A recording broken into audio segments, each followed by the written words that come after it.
Hello viewers, পান্তা পোড়ায় আপনাদের স্বাগতম। আজ আমি আপনাদের সামনে নিয়ে এসেছি চুইঝাল দিয়ে রাজহাঁসের মাংস ভুনা। চুইঝাল দিয়ে মাংস রান্না কিন্তু খুলনা অঞ্চলের একটি জনপ্রিয় খাবার।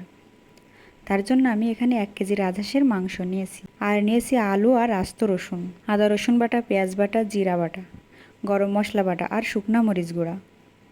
আর নিয়েছি চুইঝাল। চুইঝালগুলো আমি ছোট করে কেটে নিয়েছি। এবার কড়াইতে তেল দিয়ে আলু রসুনগুলো ভেজে নিব। অল্প পরিমাণ লবণ হলুদ দিয়ে ভেজে নেব। আলুগুলো ভাজি হয়ে গেছে, এবার নামিয়ে নিব।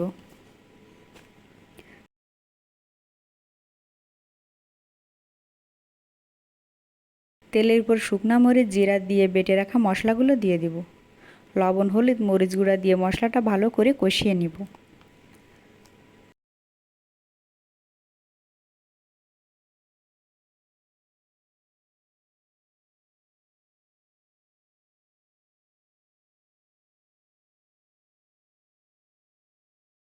মশলাটা পুড়িয়ে না যায় তার জন্য সামান্য পরিমাণ জল দিয়ে দিব।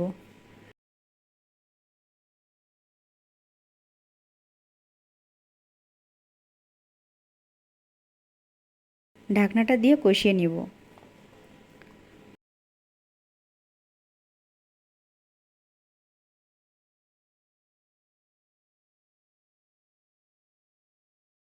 মশলা কষানো হয়ে গেছে, এবার কেটে রাখা মাংস দিয়ে দিব। পরিমাণ মতো লবণ হলুদ দিয়ে দিব।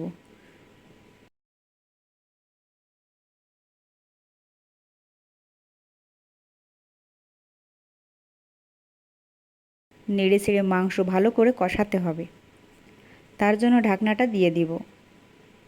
ঢাকনাটা উঠিয়ে নেড়ে চেড়ে দিব যাতে তলে না লেগে যায়।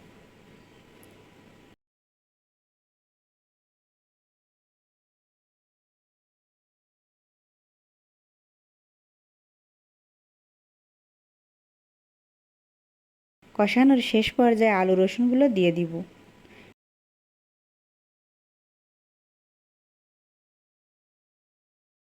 এবার চুইঝাল দিয়ে দিব।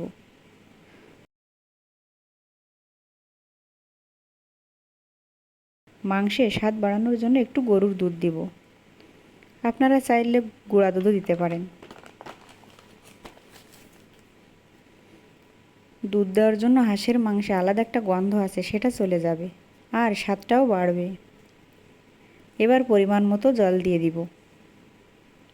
হাঁসের মাংসের জলটা একটু বেশিই লাগে। এবার ঢাকনাটা দিয়ে ঢেকে দিব।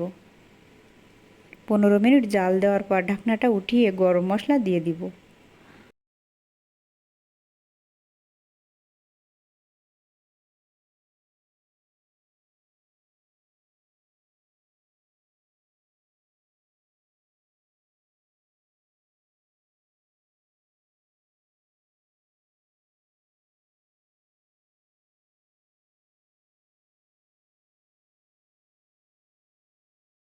আবার ঢাকনাটা দিয়ে 5 মিনিট মতো জাল দিব। বন্ধুরা, রান্নাটা হয়ে গেছে, এবার নামিয়ে নিব। আপনারা আপনাদের ইচ্ছা অনুযায়ী ঝোলটা রাখতে পারেন। যেহেতু আমি ভুনা করেছি তাই বেশি ঝোল রাখিনি। তো ভিউয়ার্স, চুইঝাল দিয়ে হাঁসের মাংস আপনারা অবশ্যই রান্না করবেন। আর কেমন হয়েছে লাইক কমেন্ট করে জানাবেন। আর আমার চ্যানেলটিকে সাবস্ক্রাইব করতে ভুলবেন না।